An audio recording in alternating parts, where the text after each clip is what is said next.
Hello and welcome to the New Jersey Morning Show. I'm Cara Falco. And I'm Don Smith. On today's show, we'll tell you about the Salvation Army's Thanksgiving Turkey Drive. And we'll have more on some of the fun holiday activities coming up around the Garden State.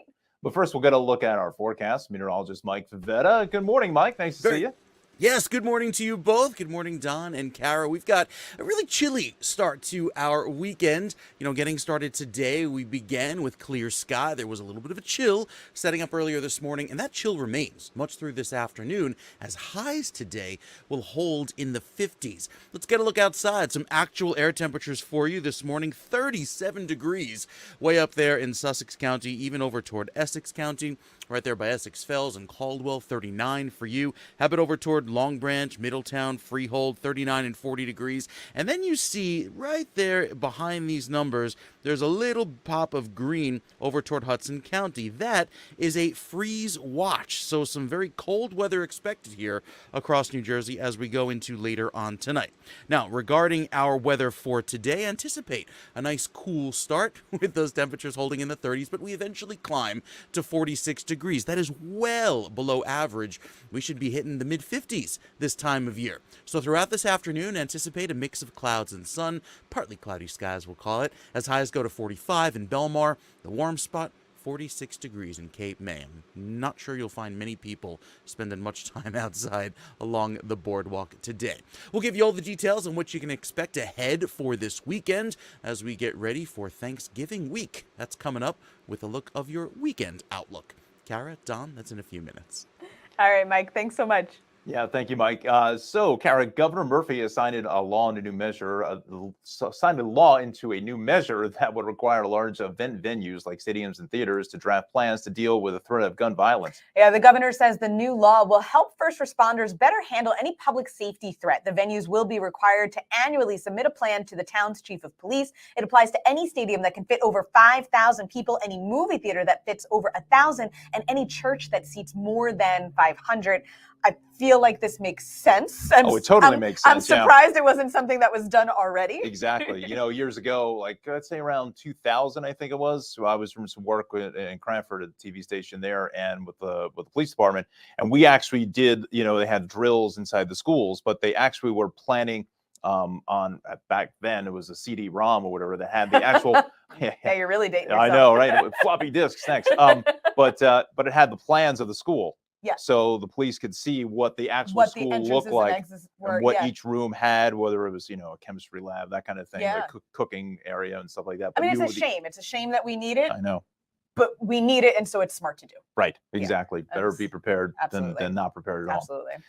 Speaking of prepared, Cara, officials have unveiled a completed replacement for Newark Airport's Terminal A. The $2.7 billion project features a new $1 million square foot terminal building, redesigned roads and bridges leading to the new terminal, and 2,700 new parking spaces. So Terminal A will accommodate 33 new gates. Governor Murphy's office says the new Terminal A is expected to bring in $4.6 billion in economic activity and provide about 2,500 new jobs. It is about time. We need it. Don't get me wrong. I will choose Newark Airport over LaGuardia or JFK any day. I'm not commuting all that way to a different local airport. But we needed it, and I think this is going to be huge for. Yeah, totally. It's been in the plans for a long, long time, and I saw some of the plans for what's there now, the new one, and it still keeps that iconic front of the building. Yeah, there is something to maybe because we grew up here, and that when you hit the ground in Newark that you're home kind of a thing. Yeah, but it has a certain architectural kind of charm to it. Kind of like mid-60s, mid-70s, and I think also a lot of movie productions and things like that use it for that reason. Yeah, just because it has that retro kind of look, which I think they kind of kept here in the new design. But yeah, certainly welcome there. And I will say that Newark Liberty is one of the easier airports to get around. Yes, like if you go to Kennedy, LaGuardia, you miss it and it's kind of keep going around the traffic circle like Chevy Chase and European Vacation, right? You just got to keep rolling along. You just got to keep on going. Exactly. So, but a little fun fact for you, Cara, that the Terminal A is actually in Union County. It's not Newark. It's Elizabeth. You know what? Yeah. I knew that. Yes, I know. Part of the airport is in Elizabeth, not in Newark. Exactly, right. So I think they should have a sign inside. Maybe they do. I don't know. With the county line right down the middle of the terminal. How fun would that be, right? That would be very cool. People taking pictures from London at the county line between Union and Essex counties. Fun stuff. All right, Cara. So with the midterms now in the rearview mirror, political observers are looking forward to the next set of state elections in 2023. And former Governor Kristina Whitman wants to reform the current election cycle. Yeah, so as one of the co-founders of the new Forward Party, former Governor Whitman wants to bridge the two sides of the political aisle. We will support Republicans, Democrats, independents, as long as they agree with our basic philosophy, which is, thriving communities, economic opportunity for all, belief in the Constitution, support of the Constitution, respect for the rule of law, and a willingness to change the way we elect our representatives, meaning for us at this time, it is open primaries and ranked choice voting to give everybody an opportunity to be heard. The Forward Party endorsed a bipartisan slate of candidates in 2022 and will look to get on the ballot in several states in the coming months. This is really interesting, and I feel like, I think that's what people more than anything are looking for. It's like, compromise is not a dirty word. Government runs when people make concessions. Sure. So I'm going to be, I'm paying attention to that. Yes, I think looks everybody very in New interesting. Jersey should pay attention to that. And again, anytime you try to introduce like another third party by like Right. name, I think it just has a lot of difficulty for some reason. It almost It's always falls flat for some reason. exactly. So we'll see how this goes. But you're right. I mean, just because you're differing opinions doesn't mean you can't work together. Right. And I think that's part of the problems that we're having now is that they just don't want to talk. Right. It's like you're on one side, you're on this side, and that's And it. That's it. Forget Yeah. you. Yeah. So then things kind of get stalled. So Yeah. we'll see how far this goes. Yeah, hopefully Yeah. they make it go. Hey, listen, speaking of making things work, Thanksgiving's coming up next week, and the Salvation Army is running a turkey distribution for families in need. Here now is with more is Lieutenant Emily Kumar of the Salvation Army. Hi, Emily. Thanks so much for joining us today. Hi. Hi. Thank you for having me. Hey, so can you tell us a little bit more about the turkey distribution project? Yes, of course. So in the Salvation Army, we have a number of locations across the state of New Jersey, as well as throughout the United States.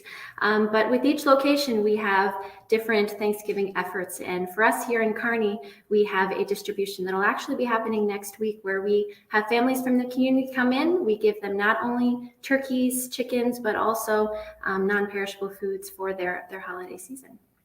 So, Lieutenant, what goes into organizing something like this?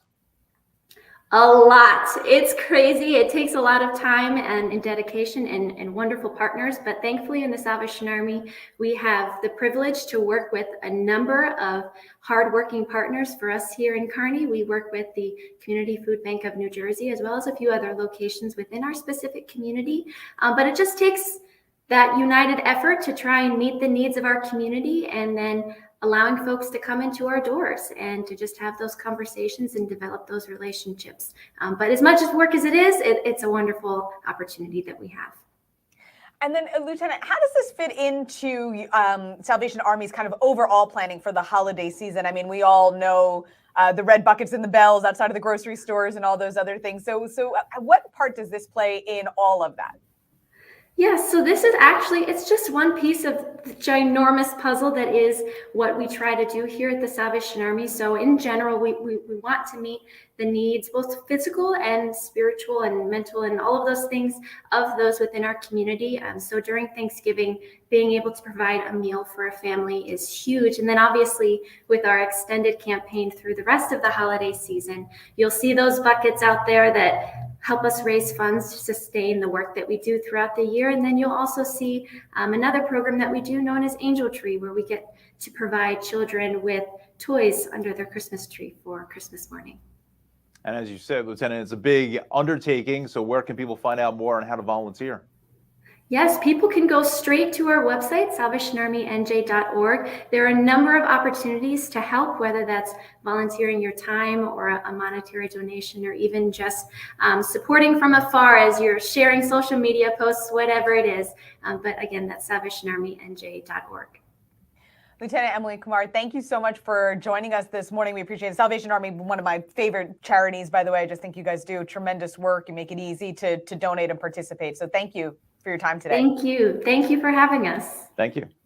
Yeah, Salvation Army does just an amazing job. I mean, there's just such a big undertaking, and it's just they don't get as much credit as I think as they should for all the efforts that they put in. Yeah, and I find them to be, they're one of the charities that I feel like you can really trust that your donation goes where you intended it to go versus, exactly. kind of getting Yeah. tumbled up into a mix Exactly. somewhere. A lot of places today they ask you, hey, do you want to donate 50 cents or $1 and round it up, that kind Right. of thing. And sometimes I just kind of don't do it because you kind of feel like it goes more to the administration than actual to where it needs to go. Where it But needs to go. the Yeah. Salvation Army, like you said, it goes to where it's supposed to go Yeah. to help people To in help need. people in need. Yeah, that's Absolutely. exactly what it should do.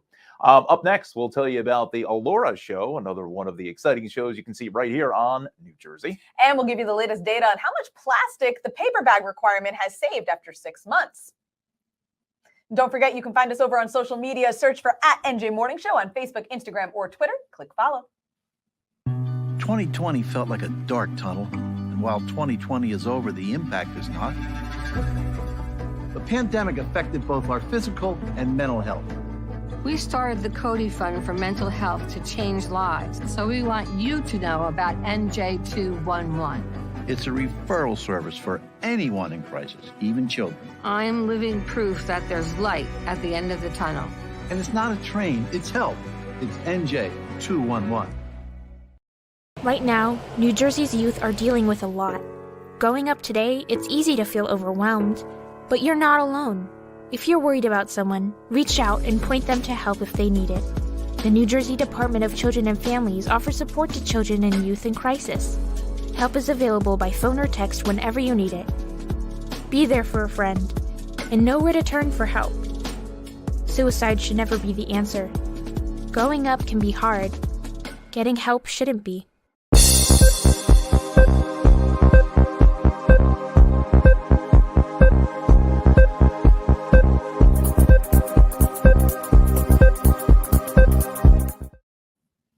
Welcome back to the New Jersey Morning Show. Let's bring in meteorologist Mike Favetta. He's got another check of that weekend forecast. And I was walking the dog the other day and thinking, bundled and freezing, and thinking to myself, wasn't it 70 degrees a week ago? It was. It was Yeah. humid.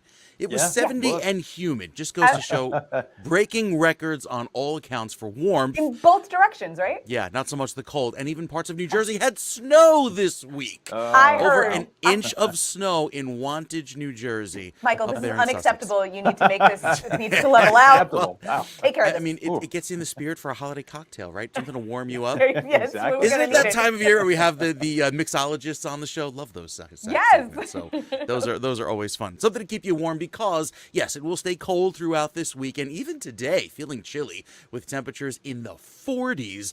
Remember where it was hard to find a 40-degree reading just last week. But here we go as cooler weather moves in across the rest of the area. As we head into the weekend, there is some even colder weather. So going into Saturday and Sunday, yeah, it'll feel chilly if you do start your Christmas shopping a little earlier or the holiday shopping, because with Hanukkah and Christmas falling on the same week, everybody is going to be hitting the stores, I'm sure, at the same time. And with the dry weather working into next week, I think our fair weather trend takes over going into the next few days. So that's some really good news as we head into the weekend. Saturday's high, 41 degrees, but really look at that low number. That's the number at the bottom in blue. 28 early in the morning on Saturday, staying chilly going into Sunday and Monday as well with that cool weather ahead. I think it stays very cool all throughout the rest of New Jersey, but dry with a high of 40 degrees. That is a typical high on Sunday of Christmas Day. November, the end of December rather, typically has highs that climb only to 40 degrees. So we're running about a month ahead of schedule in the winter department. We'll see if we can find some warmth on that 7-day forecast. Cara and Don, it's coming up in just a few minutes. All right, Mike, thank you so much. You bet. Okay, so the Crown Act is a bill in Congress that would bar employers from discriminating against current or prospective workers because of how they wear their hair. Among the Crown Act supporters in New Jersey is New Jersey Congresswoman Bonnie Watson-Coleman of the 12th District. We're talking about non-discrimination in the way you wear your hair and protecting people to be their authentic selves and recognizing that your credentials or your credibility, your ability to do a job or live in an apartment or whatever, buy a house, has nothing to do with what you have on your head. The Crown Act has already passed the House, and Congresswoman Watson Coleman hopes the bill will pass the Senate and be signed by President Biden during the lame duck session. I got to tell you, I mean, as somebody who, when I started naturally curly hair, when I started my career, that was definitely, they were like, well, you need to straighten it, you need to iron it out. You look wild, you look untrustworthy. And I was like, who came up with that? Yeah. And I have found, at least in our industry, more and more you are seeing, particularly women, able to wear their natural hair, their real hair, and I think that, I think she's right. And again, it's a shame that we have to write it down and make it into a law because it should just be, but it's, again, I think important and a good thing. Right. And again, like you said, in this business where it's a very visual medium and you see people all the time, it is good that you can wear your hair naturally. And again, speaking from the guy's perspective, I mean, the gray is kind of filled in fairly nicely. I mean, unfortunately, however you want to look at it. Yeah, exactly. But I mean, 20 years ago, they would say, been told to dye it. Right. Yeah. They would say, color your hair. Absolutely. That's it. That's not acceptable for TV news, because it's kind of showing your age. But hopefully it protects the guys too. Yes. It's for everybody. It's for everybody. So we've been trying to showcase some of the other amazing content that you can find right here on New Jersey. And this week we're featuring the Allura Show, which airs Fridays at 8 p.m. Again, right here on New Jersey. And here now to tell us is a bit more about the show is the host, Allura Lovelight. Good morning, Allura. Good morning. Hi, everyone. How are you doing? It's good to see you again. I'm good. Same to you. Happy birthday. Thank you. You're welcome. I know you had a birthday last week, right? Yes, I did. Thank you so much. So we're so happy to have you back on the show. We loved talking to you, and I'm so excited that you now have your own show here with us. Yeah. What can viewers expect from the Allura Show? So the Allura Show is really about business and creativity. A lot of people have asked me over my music career about like, how are you doing that? How are you putting that together? And it just kind of turned into this whole concept of having the willingness to be brave and to ask for opportunities. And, there's a lot of talented people in the world, but I wanted to kind of showcase an everyday person who also has the ability to go after their dreams. So it's really turned into this beautiful program where people come and they share their stories and talk about maybe limiting beliefs that are holding them back and breaking down those barriers and helping viewers do the same thing. Now, Laura, you just mentioned music career. Can you give us the backstory and how the show got started? Yeah, so the show actually got started because my music, which we did an interview about 6 months ago, with the You Matter movement, and my music and my single came out, and everything kind of just started to pop for me with my career. So it really transformed into people reaching out to me and following me on social media and saying, we love what you're doing. Will you tell us more about how you're having success independently? And the Allura Show came from that. That's incredible. So Allura, what has been your favorite part of the show so far?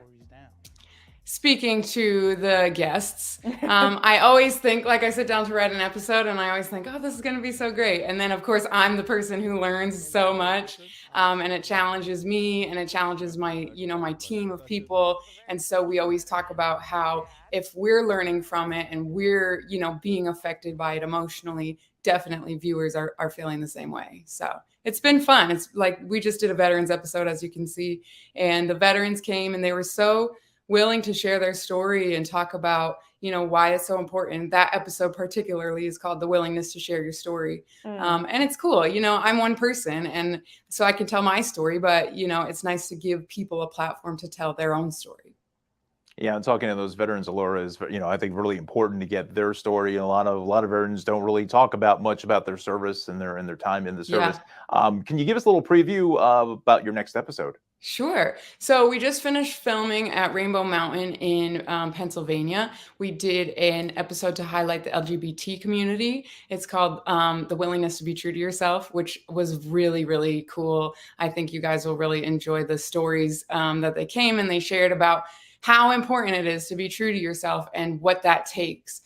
We also did an episode, as you can see in the studio, about the willingness to do what you love and really go after a life that you love. And that's what the show is all about. So there's a lot of good stuff coming.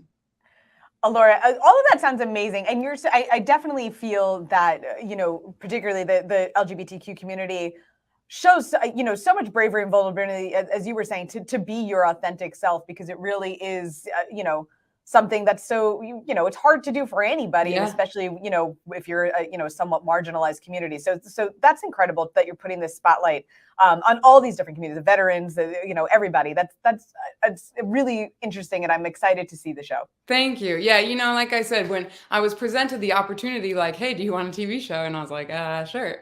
But it really has morphed into this thing that I feel like was part of my purpose all along, and I just didn't know. I've always loved people, and I love telling stories, and that's where my music is based out of, telling stories and speaking on behalf of people who feel like they don't know how to articulate what they're talking about. And I think the TV show is a perfect kind of transition addition to that. So I'm really excited about where it's going and the stories we're going to tell and the people we're going to meet. And I hope that viewers connect, and I hope that they, if it's not my story they connect to, they see somebody they can relate to. Yeah. That's absolutely, Alora. And you definitely bring that all the time. I remember from our interview and now with this one. So thank you again for joining us this morning. We appreciate it. Thank you, guys. Thanks for highlighting the Alora Show, and have an awesome day. Thanks for having me. You too. Yeah, thanks, Alora. And again, you can catch the Alora Show right here on New Jersey, Friday nights at 8 p.m. It's so great. She's such a doll, Alora, and that's going to be such a great show. Absolutely.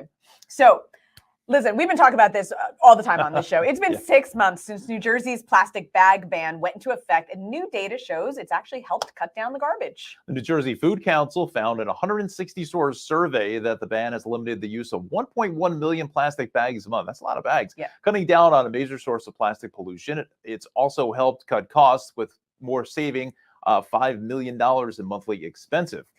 I think that's, most of the stories that we've done so far have been where it had like unintended consequences. Right. So it's good to finally get some of that initial data back that says, except that, it is working. We are cutting down the pollution.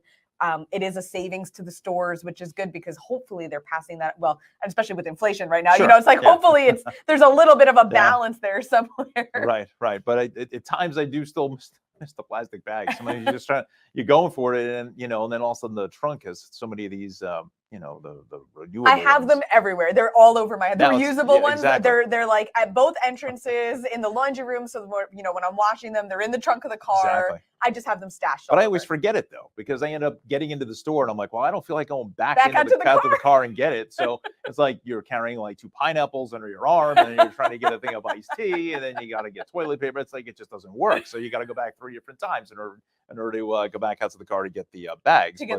But it is good, like you said, to get hard data that people can say, hey, this is what we're saving. This is potential savings money-wise for the stores, and it is a good thing. And for the environment, which was the purpose overall. And to get rid of the plastic bags. So yeah, it does make a difference. It We're does. helping. All right, speaking of environmental stuff, some Ocean City residents are opposing a proposed cable that would run through beachfront property to connect to an offshore wind farm. Yeah, opponents fear the proposed Ocean Wind 1 project could damage the local beach environment and raise rates for consumers. Environmental activists from organizations like the New Jersey Alliance for Action say the project is a net benefit for the environment. They argue wind power is needed to address climate change.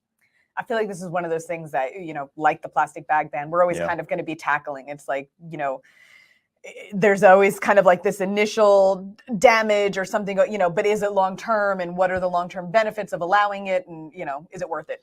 Yeah, I think it's probably going to go down a similar road to, the natural gas pipelines that were looking to be put through parts of New Jersey, you know, literally down residential streets as to continue, from Linden, from the Bayway refinery into New Jersey. So I kind of have a feeling maybe in a similar venue of that kind of an argument to find out, maybe more about it. But again, I think maybe more information just needs to be filtered out there to the public as far as if there's any safety issues, and if there is a problem, then they're gonna have to come either dig up the road, or is it gonna be up into the the power lines themselves? Right. So, Yeah, exactly. Yes. We need the information. We need the data. We need more information, right? Like the plastic bags. That's right. Exactly. All right, guys, coming up, we're going to tell you about a nonprofit in Sussex County that's looking to feed hundreds of needy families this Thanksgiving. Plus, look at where New Jersey stands in the national pothole rankings. Don't want to miss that. Don and I probably have a good idea on this one. You can always find us over on social media. Search for @NJ Morning Show on Facebook, Instagram, or Twitter, and click follow. Right now, families all across New Jersey are struggling with hunger, and their financial futures remain uncertain. You can be the hope for our hungry neighbors in need in a time when that need is still so great. The Community Food Bank of New Jersey, the state's largest anti-hunger, anti-poverty organization, is filling the emptiness caused by hunger with food, help, and hope. Go to cfbnj.org now to join us. The New Jersey Hall of Fame is coming to you, celebrating our best and brightest, greeting guests along our Garden State Parkway through its 9 service areas, engaging travelers from our terminals to our transit centers, inspiring new generations as we move from town to town, and at New Jersey's hottest red carpet ceremony, inspiring New Jerseyans at our new home at American Dream. It's the New Jersey Hall of Fame, and it's where you want to be because everyone needs a hero.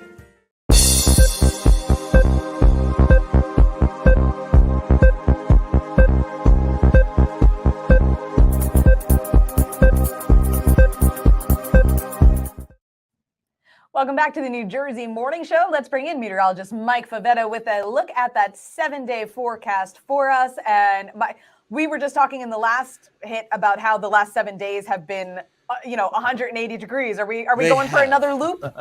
A lot of people say, is it climate change? I mean, that's like the conversation these days. And kind of following up on the story, you were talking about that electric line going out to the wind power generation facility. Yes, there are big draws and large evidence pools that show that, human activity, the use of fossil fuels drives climate change. And that's going to give us more extreme swings in temperature in the future.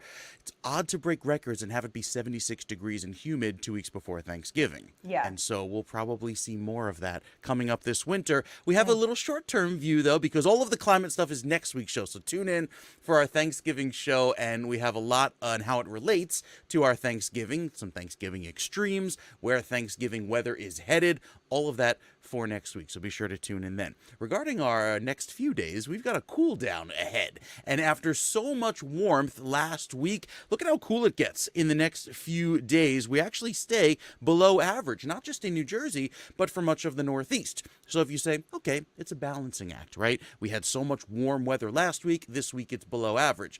That's just in New Jersey.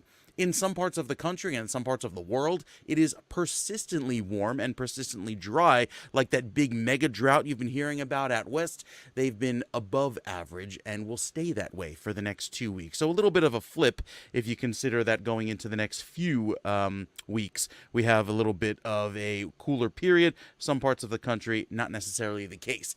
Here across New Jersey, you've seen beautiful fall foliage so far this autumn. However, that has now come to an end. All of New Jersey has finished with the foliage, and we are now past peak for every area in the state and every state park.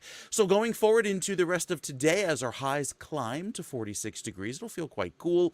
We're back down in the 20s tonight. It will get very chilly. That's why you have the freeze watch up there for Hudson County, the last county in New Jersey to touch freezing. That means by the end of tonight into tomorrow, all of New Jersey will have ended its growing season. And that's really what that freeze watch and warning means, meaning that it's pretty much the outdoor plants, unless they're hardy for the season, pretty much done with that. Going into the weekend for Saturday and Sunday, our highs stay in the low 40s, and even for Monday and Tuesday, we stay chilly, only rebounding to 45 degrees by Monday. Tuesday and Wednesday sees a tiny warm up, but only into the low 50s, because each night we're back down in the 30s. So staying chilly going into Thanksgiving week.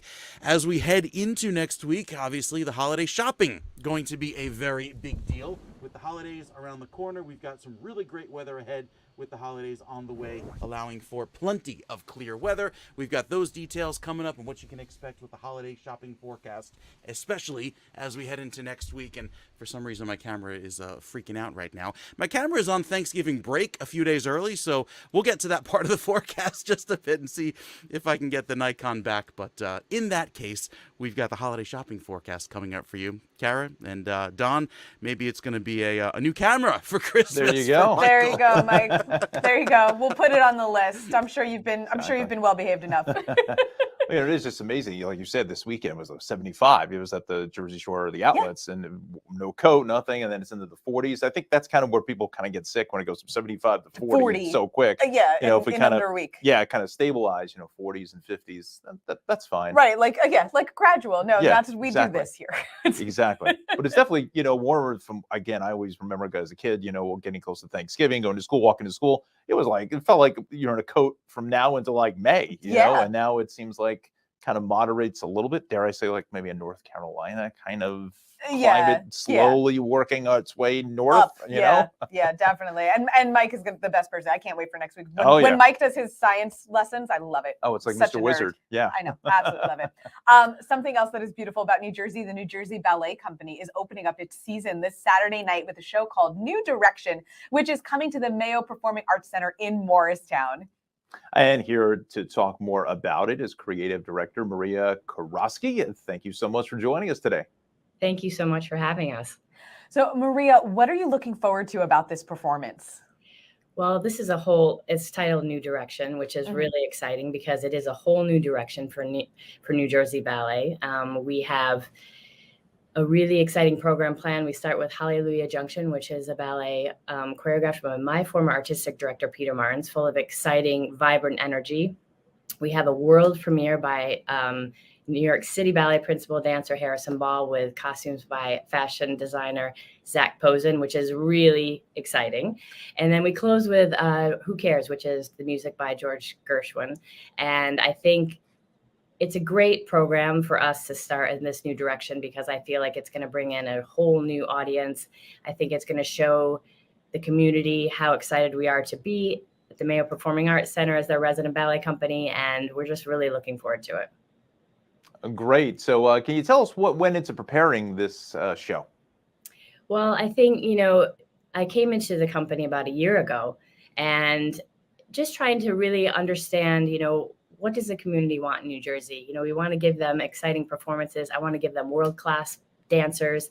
And so I really was trying to figure out what would be the best way to showcase this company and get a high energy level of people involved. So that's why I kind of chose the ballets that I did. And I'm really excited to kind of share it with the community. And we're watching some of the performers practicing here. I'm always amazed by dancers and ballet in particular. I mean, just when I danced ballet when I was like 4, right? But to have an understanding of the athleticism and the practice and the dedication that goes into this, I'm always amazed. What are some of the other performances that you guys have coming up as we head into the holiday season? Well, we're definitely doing the Nutcracker. I was going to say, please, I know we want to, some traditions must stand.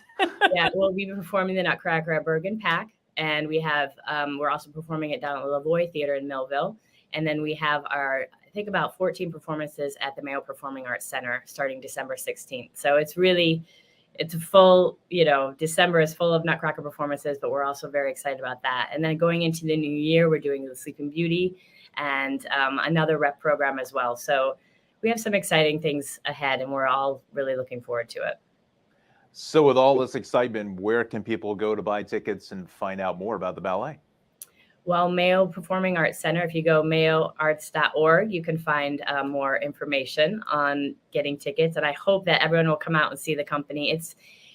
We've been working so hard and these dancers look amazing. I'm really kind of blown away at their level of dedication and artistry, and they're exhausted, but they're so excited to finally get on the stage and perform. So I hope that we can get a huge crowd there to support them and support this new direction for the company.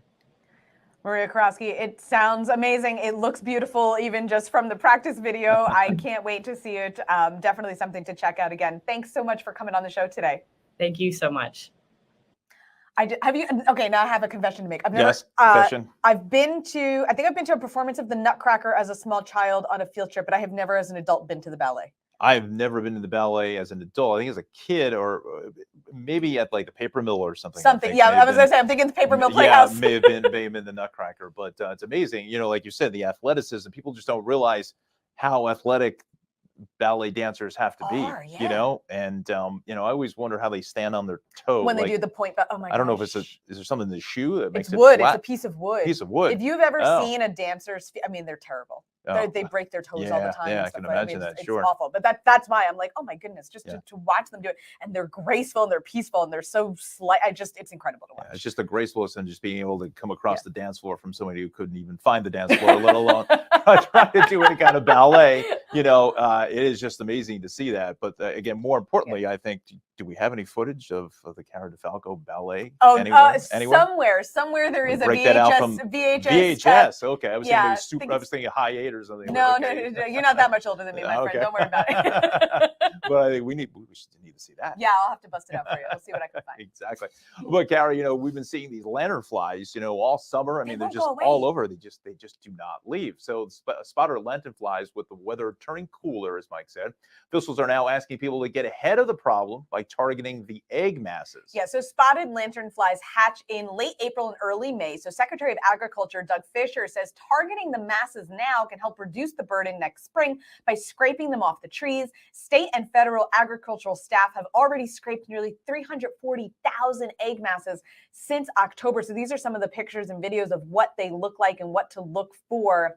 And I know, as somebody who, I guess kind of in general loves animals, I know a lot of people are like, but I don't want to just squish the bugs. But they will eat all the trees. Right. They will destroy them. Yeah, I remember, what was it, the gypsy moths years ago? Yes, they would just destroy all the trees, and then they lay the larvae, and then they would, they just eat through them. Yeah, just eat right on through the leaves. So, I mean, this is something that, unfortunately, we have to try to keep on top of. Although I will say, though, again, being a Union County guy, in my area, I didn't really notice terribly too many of them for some reason. It was just very spotty, as literally spotted lanternfly. It's just very spotty as far as where they kind of take up home. Essex County had a bunch, and they're bold. They will like fly right into your face. Yeah, right. They'll really, actually, and I never realized she would be a natural, but the dog catches them all the time. Sure. She's utterly fascinated by them, and she will just swat at them. Exactly. I'm like, good girl, keep going. There you go. Keep going. There it is. There's your natural predator. Exactly. The dog. We had cats growing up in our family, and when the cicadas or the cicadas, however you pronounce it, whatever, the cats would always go after them because they'd hear the sound and they weren't sure what it was. If it was a toy or something, they needed swatting them away and then having them in the mouth and eating them and stuff like that. So now I don't know whether they go after the lanternflies or not, but but I mean, when you actually do look at the fly, it's a big bug. It's a big bug, and it's actually a very attractive looking bug. It is. It is, unfortunately. In the hierarchy of our bugs. of things that we have here, yes. Exactly. So, but yeah, if you can kind of take out the root of the problem first with these eggs, then maybe next season will be a little bit easier. Absolutely. So, Don, we've been talking about the holiday and heading into the holiday season. The Project Self-Sufficiency nonprofit in Newton is looking for food donations this Thanksgiving. You can help with a $50 family sponsorship or with a direct Thanksgiving food donation. Executive Director Deborah Berry-Toon told New Jersey Advanced Media they expect to serve over 500 families this Thanksgiving. You can make a donation from now until next Monday by visiting their website at projectselfsufficiency.org. All these things, there's so many places, especially this time of year, to make a donation. And I just feel like there's still so many people still reeling from the pandemic that, they can't put a full holiday meal on the table, or they can't, give their kids the Christmas that they want. It's just so important that, if you have the means, even if you have a little extra, to kind of share, I think it just makes such a difference for folks. And there's so many opportunities to There's so many opportunities to give, and again, we kind of live in a society where it's, the visuals really go along with the holidays. Like, you have to have the turkey, for Thanksgiving, and if you celebrate Christmas, the tree, the menorah for Hanukkah and Kwanzaa. And so, I mean, it's a visual thing. It kind of makes you feel like you're part of it. And I think that's good for Thanksgiving, as far as, these local food banks and other organizations, charities that donate, the turkeys. Because look, I mean, every ShopRite, I'll just speak for ShopRite itself, but they give away the free turkeys after you get, after a certain couple $100s of spending. Absolutely. And if you're a family like 4 or 5 people, you're gonna rack it up, no problem. So if you're not going to use that turkey, then might as well give it to somebody that's going to be able to use it. Absolutely. Absolutely. And I will put a quick plug for the Cranford Family Care, which I know very well, and they do an amazing job, and they're super busy with all those turkeys. I mean, people just donate them. I know my mother's going to donate our turkey this year to them. So, it's just so many different places around the state that you can do it. And like you said, Cara, it's really easy to do. Yeah, there's just so many opportunities. Exactly. Absolutely. So you and I, two former or current traffic reporters, Exactly. we're going to be all over this story. There's a new report from Quote Wizard that says New Jersey is the 7th worst state for potholes in the nation. Well, I wonder what the top 6 are, but as long as New Jersey, we feel like it is number 1. Yeah. Survey attempted to quantify drivers' frustration by analyzing Google search data related to potholes over the past year. While no cities in New Jersey made the top 10 worst pothole offenders, nearby cities did. Philadelphia is the 4th worst city for potholes, while New York City came in 7th. Interesting. New York City at 7. New York City has I drive a Mini Cooper. Yeah. New York City has potholes that could swallow the whole damn car. Well, this is true. Right. Exactly. Exactly.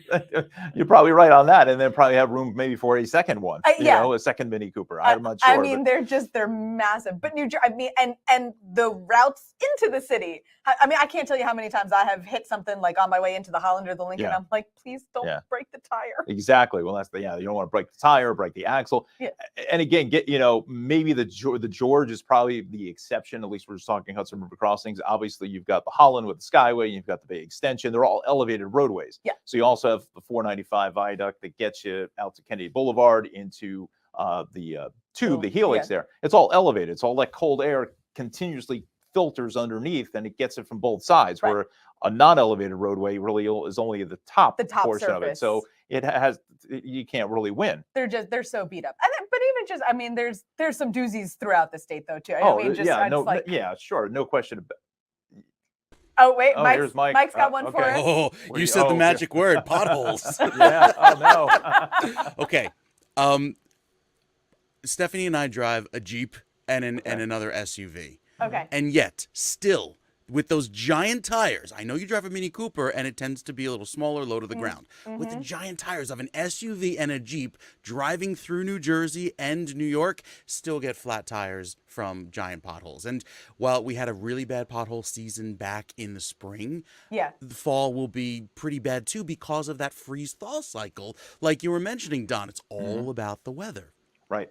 Right. It's, I don't know how, and they never even got around. Like normally, they fix it all during the summertime, so that when the plows go over it in the winter for the snow, they don't keep hitting it and digging it up. Sure. They never even got to them all yet. And to the DOT's credit, a lot of the main roadways in New Jersey have been resurfaced, and that's great going into the rest of the season.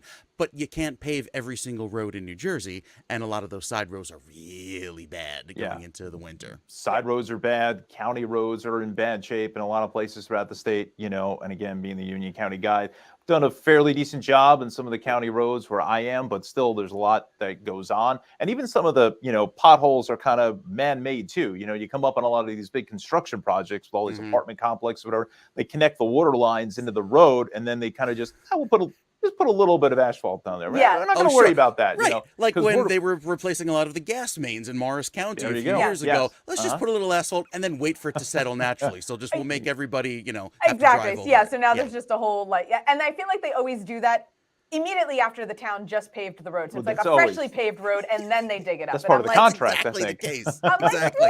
You couldn't have coordinated and called somebody. I know. Exactly. A quick story, though, and I learned this by watching the news, is that you can have, or at least file a claim with the state or the city in order to have it done. Mm-hmm. So I did that. Oh, my God, come on, camera. So I did that. You leave it on because my microphone is still on. So 7 months ago, I filled out a 10-page report to the New York City Comptroller's office and gave them all the evidence of here's what I paid for the brand new tire, it was your fault, etc. And so going into the fall, summer season now, I have not heard back. So that's kind of the case as to you send it certified mail. Did you actually get your money back? You follow the rules, you send it certified mail, but here we are. You'll see. All right. You'll have to update us on that. Yes, please do. Absolutely. And he's right about that. The Turnpike Authority, which controls the Parkway and the Turnpike, you can file a claim. It's on their website, and also NJDOT. There's a page on their website as well where you can file a claim for the state roadways. Yeah. So you just need to find out what's the state roadway and what's where the location was. Yeah, exactly. So you can get some money back. We hope. We hope. Exactly. We'll see if Mike gets it back by next year. All right, Mike and Cara, up next, we'll hear from an animal rescue worker from Newark who has been rescuing hundreds of animals. I can't wait. And we're also going to tell you about East Hanover's upcoming holiday festival. And you can always find us over on social media. Search for us on the New Jersey Morning Show on Facebook, Instagram, and Twitter, and click follow. Right now, families all across New Jersey are struggling with hunger, and their financial futures remain uncertain. You can be the hope for our hungry neighbors in need in a time when that need is still so great. The Community Food Bank of New Jersey, the state's largest anti-hunger, anti-poverty organization, is filling the emptiness caused by hunger with food, help, and hope. Go to cfbnj.org now to join us. The New Jersey Hall of Fame is coming to you, celebrating our best and brightest, greeting guests along our Garden State Parkway through its 9 service areas, engaging travelers from our terminals to our transit centers, inspiring new generations as we move from town to town, and at New Jersey's hottest red carpet ceremony, inspiring New Jerseyans at our new home at American Dream. It's the New Jersey Hall of Fame, and it's where you want to be because everyone needs a hero.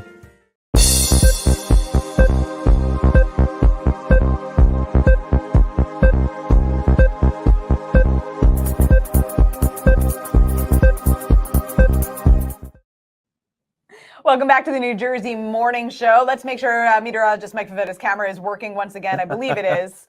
We've got one more look at the forecast for you. Hey, Mike. Still waiting for that check from the comptroller's office. You know? Trying to keep the lights on here in the studio. Exactly. That's it. I was going to say. All going to new tires. That's it. That's It's it, just those potholes in New Jersey. You know, we were talking before about how temperatures have warmed over the last few weeks. And even though it's a little bit of a cold spell going into Thanksgiving week, the trend and the climate forecast over the next, say, 20 to 50 to 80 years looks pretty warm. So we have some data here. This is from our friends at Climate Central and how in the year 2016, the average temperature of Thanksgiving in Newark was about 52.5 degrees. Going into the year 2050, about 28 years from now, you can see there's a little bit of an increase going to the average temperature of about 55 degrees.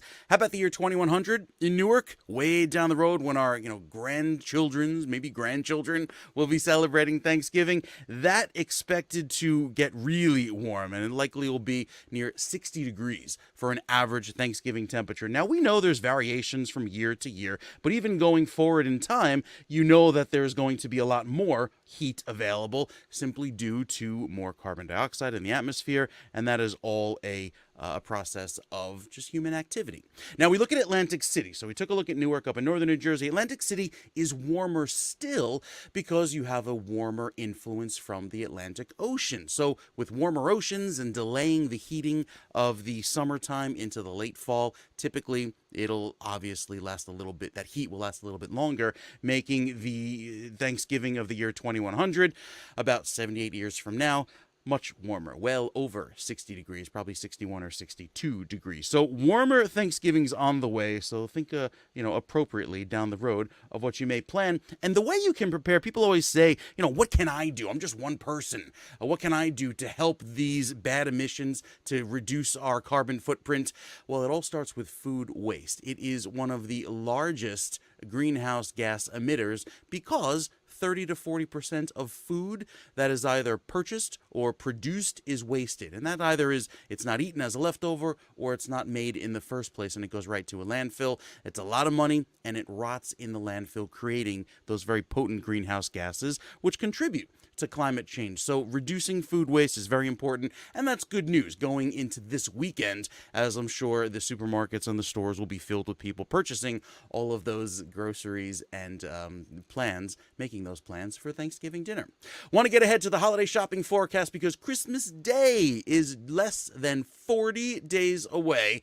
This Saturday, November 19th, you've got great weather. It's going to be cold, but it stays dry. So whether you find yourself toward Paramus, that seems to be Kristina's mall of choice. Cara over in Freehold. How about Mike? That'd be me over in Woodbridge. Although I'm more a fan of, say, Willowbrook. I think that's more my speed. Cherry Hill for Don. 41 degrees for you with mostly sunny skies. And while it stays dry this weekend, it does get a little bit colder. So Sunday's forecast climbs to a high of only 36 degrees. That means it gets very cold going into the next few days. Even Freehold, 38 degrees on Sunday. A high temperature of 37 in Woodbridge is quite unusual because it will feel more like the last week in December versus the second to last week in November. These temperatures are running anywhere from 10 to 15 degrees below average, when just last week we were 10 to 25 degrees above average. So when you start off each morning in the 20s and climb into the mid 30s, just barely getting above freezing,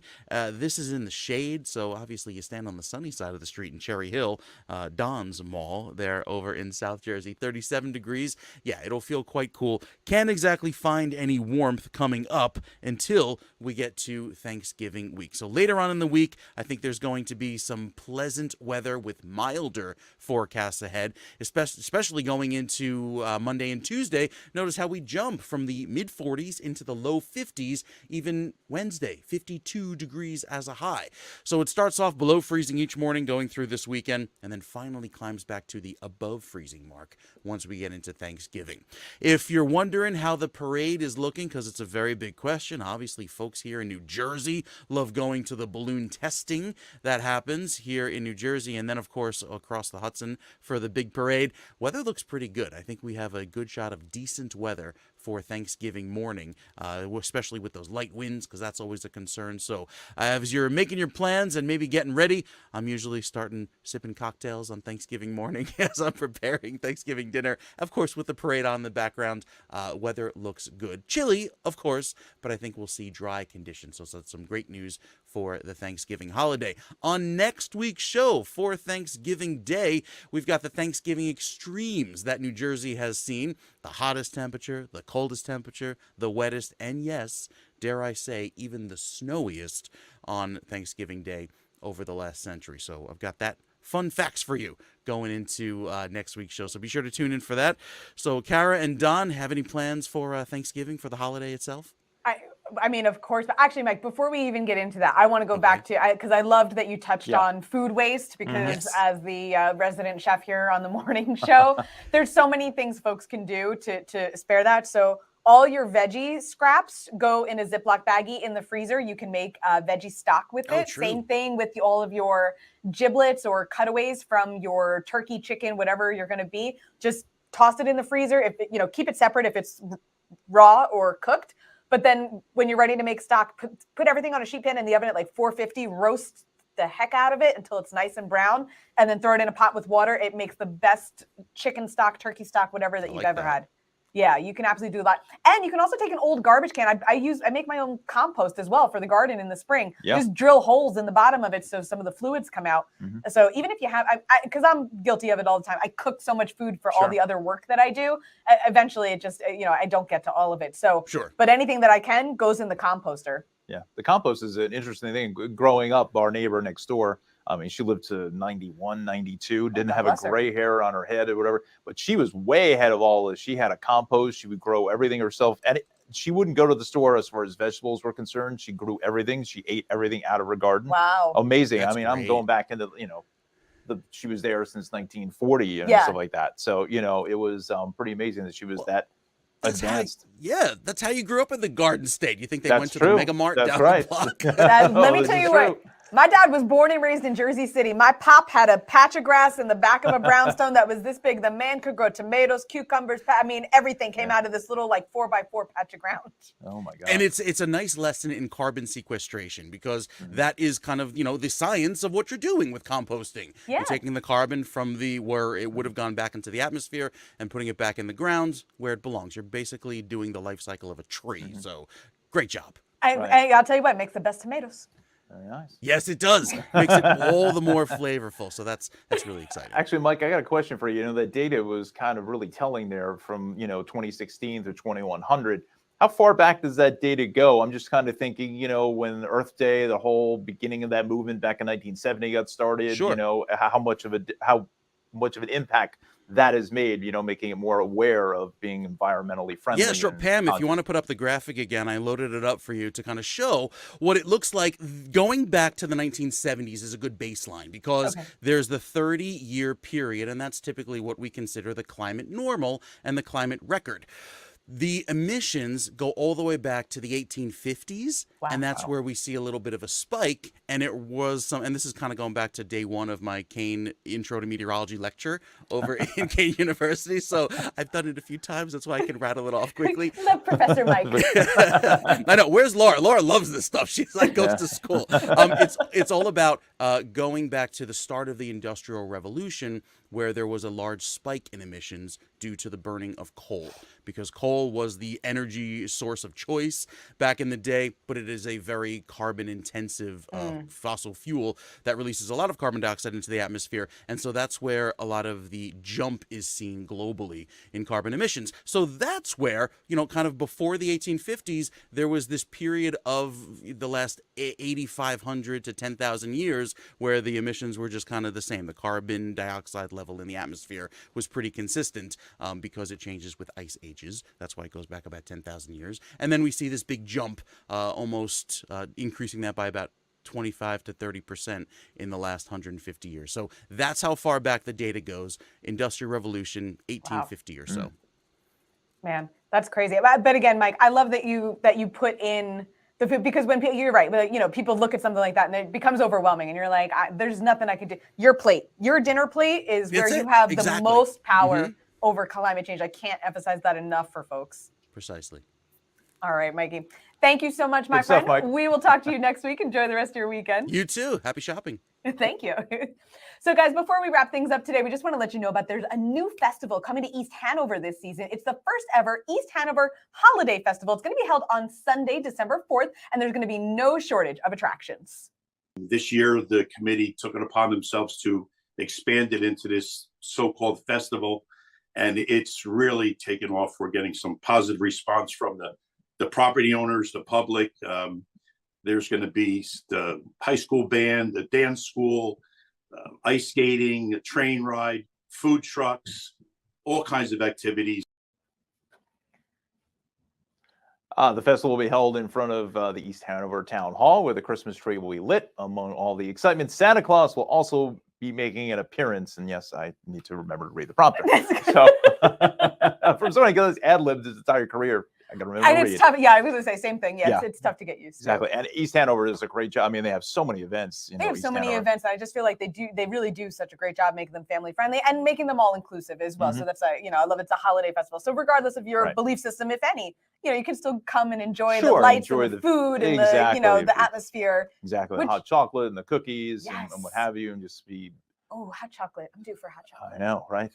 Exactly. And again, just be social, Yes. instead of being on social media, maybe get out Go and out actually and be social. kind of talk to people. I just want to say, Imagine that. hello to my good friends in East Hanover, the Wetzels, Ken and Barb. That's their actual names, love Ken it. and Barbie. That's I love it. Yeah, exactly. And their daughter Nancy and their son Mike. So good friends of mine, the Wetzels, there in East Hanover. So big Good hello and stuff. happy holidays to them. Yeah. All right, guys, that is it for this week on the New Jersey Morning Show. We thank you so much for joining us and watching. Once again, I'm Cara DeFalco. And I'm Don Smith. We'll see you back here next time.